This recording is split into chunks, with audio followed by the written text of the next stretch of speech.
할렐루야. 하나님의 사랑과 내가 이 시간에도 풍성하기를 축복합니다. 어제까지 저희 중고등부 수련회가 있어가지고 저도 목소리가 좀 안 좋은 상태이긴 합니다. 그럴지라도 함께 은혜 나누는 이 시간이 되었으면 좋겠습니다. 저희 중고등부 수련회 교회에서 하는 것과 외부로 나가서 하는 것에 차이들이 좀 있습니다. 장단점이 좀 있는데, 교회 안에서 하면 일단은 교회 안에 있는 친구들이 조금은 더 가깝게 교제할 수 있는 그러한 여건이 되어진다라는 것이 장점이고, 단점으로는 그래도 준비가 제가 아무리 잘한다 할지라도 외부 단체에서, 전문적으로 하는 단체에서 하는 것보다는 조금 못하게 됩니다.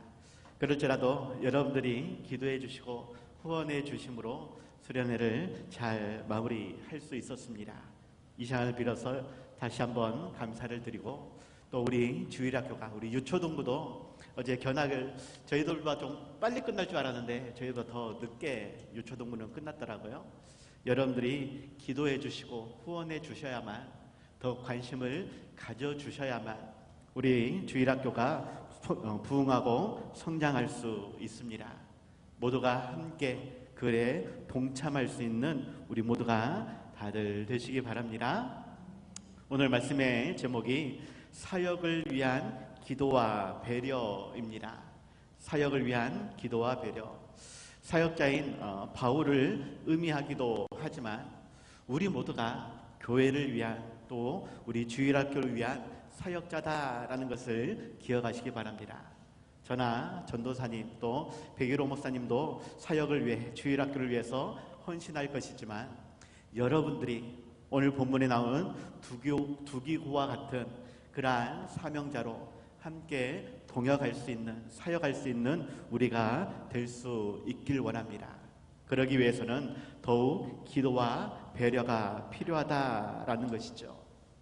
어떻게 보면 사도 바울은 그의 사역을 위한 헌신, 이것은 당연히 하나님께서 부르셨기 때문에 부득불 감당해야만 하는 일이었습니다.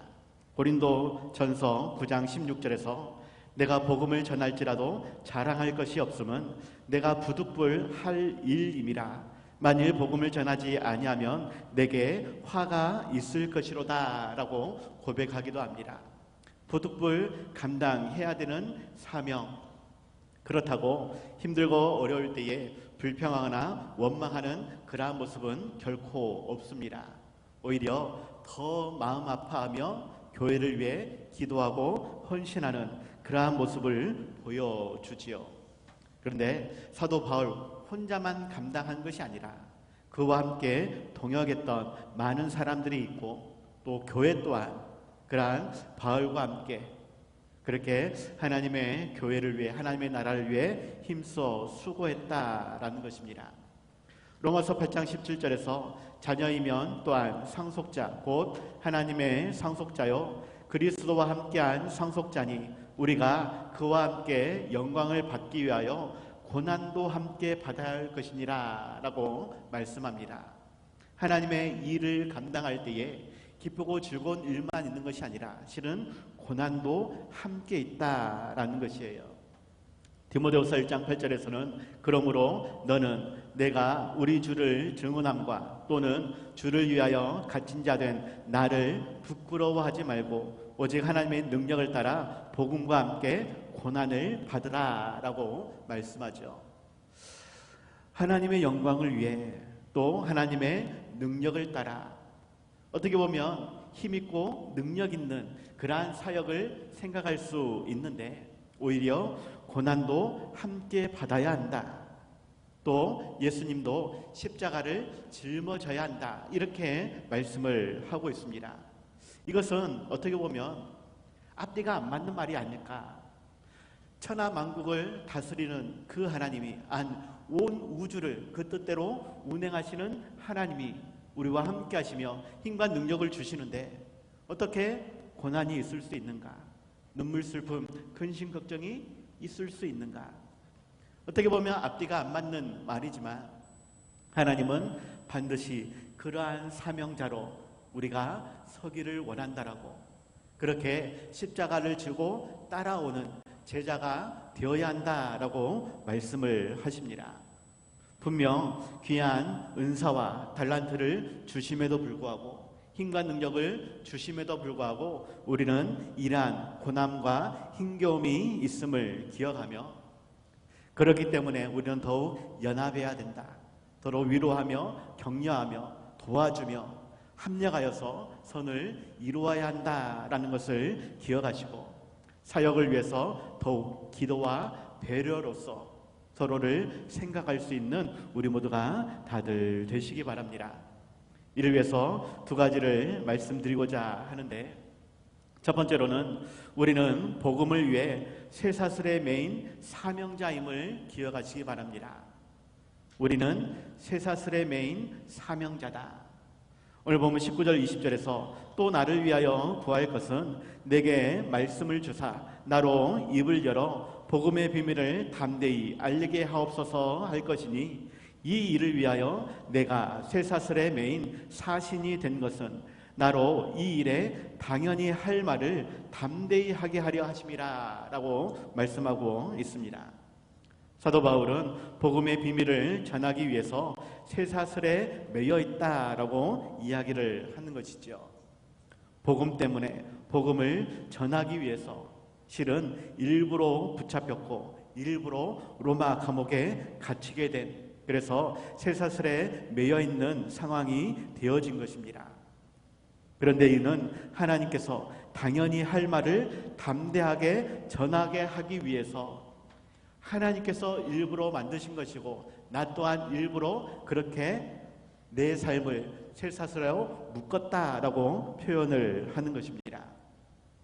특별히 쇠사슬에 매인 사신이다라고 표현을 하고 있는데, 이 사신이라는 말은 외교적인 업무를 위해서 파견되는 대사 혹은 영사라고 말하기도 합니다. 그러한 사람들은 일반적으로 국제법에 의해서 치유의 법권인 그러한 권리를 가지고 있지요. 그러니까 법에 얽매이지 않고 자율적으로 움직일 수 있는 그러한 특권이 있는 것이 사신인데, 오히려 사도 바울은 사신임에도 불구하고 쇠사슬에 매여 있다라고 표현을 하는 것입니다. 다시 말하면 오히려 쇠사슬에 묶여서 부당한 대우를 받고 있다라는 것입니다. 어떻게 보면 이해되지 않는 그러한 상황이지만 사도 바울은 이것이 오히려 당연한 것처럼, 오히려 자랑할 만한 일로서 우리에게 말씀하고 있는 것이죠.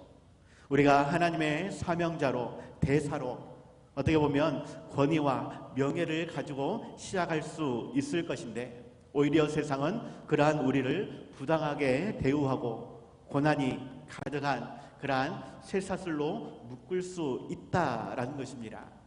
그럼에도 불구하고 사도 바울은 복음을 전하기 위한 가장 효과적인 방법이었다라고, 기꺼이 수고와 고난과 핍박을 당할지라도 즐거움으로 이 사명을 감당하고 있다고, 너희들도 그러한 사명자가 되라라고 말씀하고 있는 것입니다.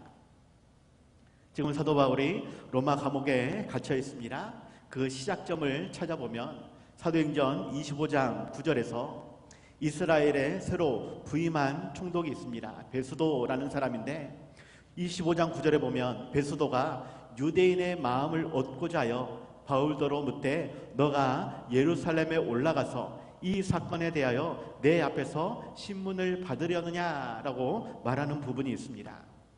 실은 사도 바울은 유대인의 율법이나 성전이나 가이사에게나 죄에 대한 아무런 증거가 없음을 이 베수도가 알고 있다라는 것이에요. 당연히 무죄 방면해야 될 상황인 것입니다. 그런데 그가 유대인들이 들고 일어날 것을 염려해서 그들의 마음을 얻기 위해서 사도 바울을 예루살렘의 법정에 세우고자 했다라는 것입니다. 예루살렘을 보내어 유대인들의 재판으로서 그를 처리하기 위해서 사도 바울에게 이렇게 권면을 했던 것이죠. 그런데 10절로 넘어가면 바울이 이르되 내가 가이사의 재판자리 앞에 섰으니 마땅히 거기서 신문을 받을 것이라.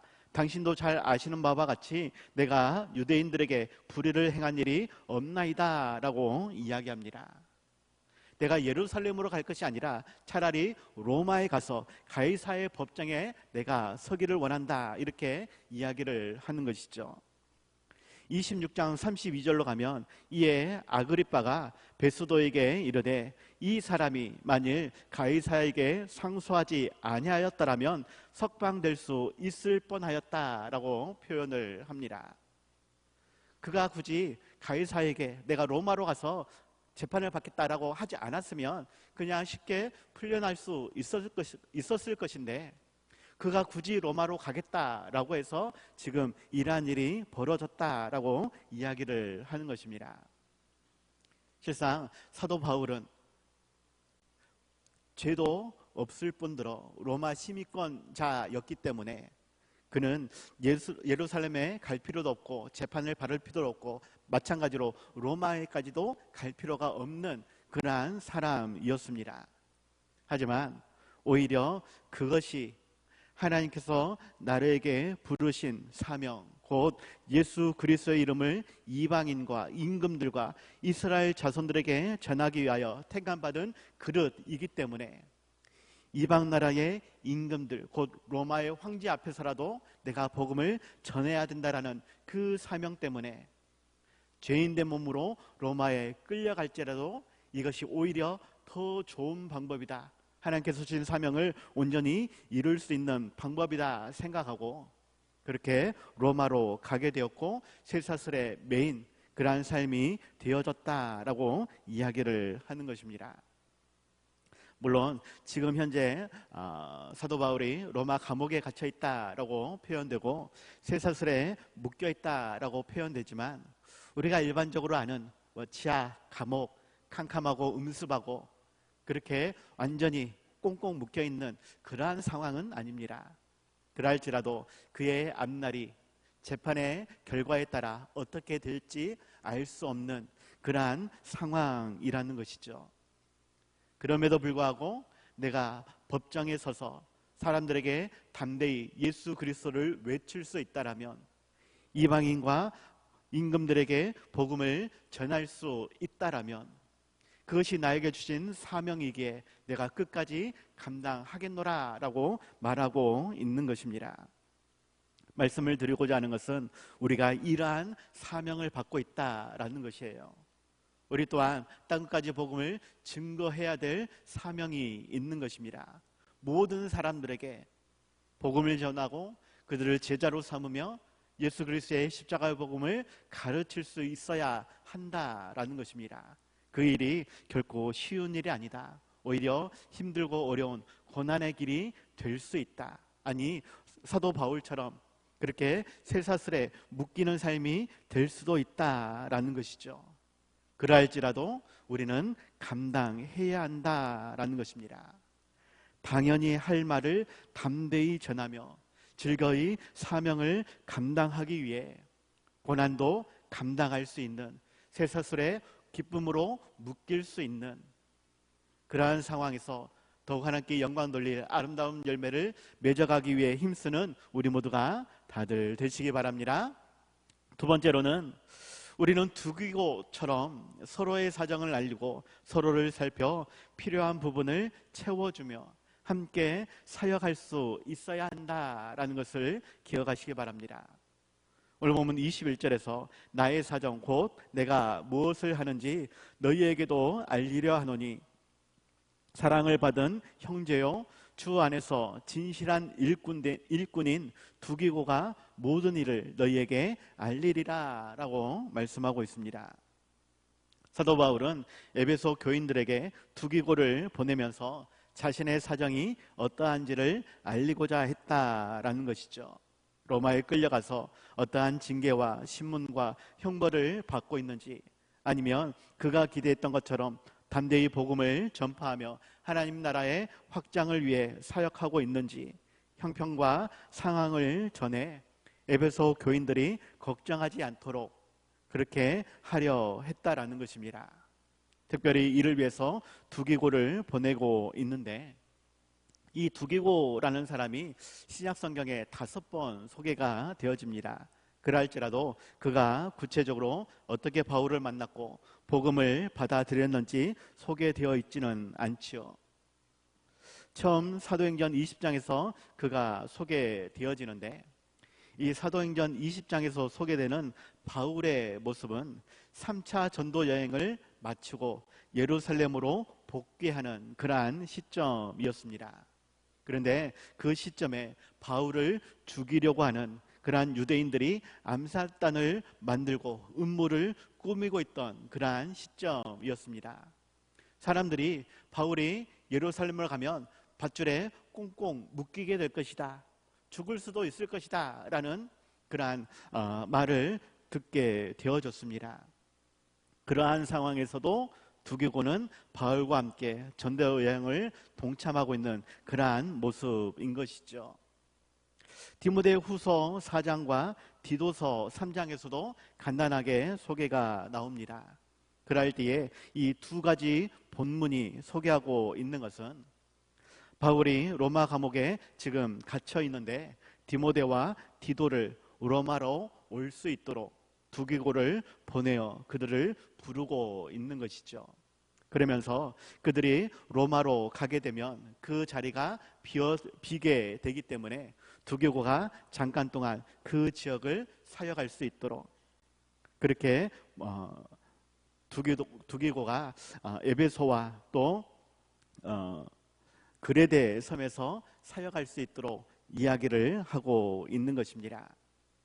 디모데가 에베소 교회에서 사역할 때에 두기고가 대신 그곳에서 사역하며 디모데가 로마에 갔다 올 수 있도록, 또 디도에게도 그가 그레데 섬에서 사역할 때에 잠깐 갔다 오는 동안 그곳에서 두기고가 사역할 수 있도록 그렇게 사명을 맡았다라는 것입니다. 에베소 같은 경우는 계속 우리가 에베소서 마지막 부분을 말씀을 나누고 있는데, 어떻게 보면 많은 칭찬받을 만한 사역들이 에베소에서는 있었죠.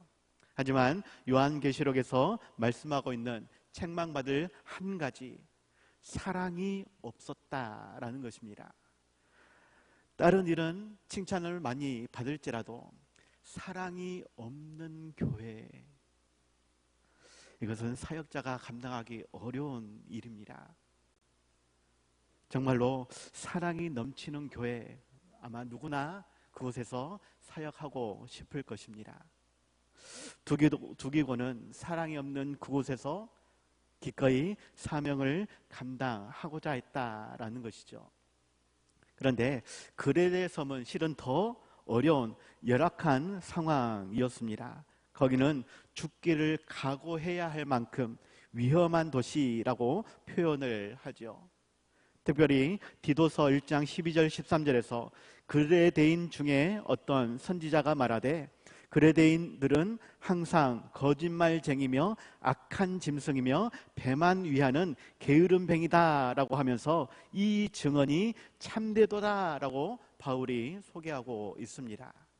그러한 곳에서 디도가 사역을 하다가 바울의 부름을 따라 잠깐 로마에 가게 되어지고, 두기고는 그렇게 빈 자리에서 이 그레데 교인을 위해 사역을 하게 되어졌다라는 것입니다.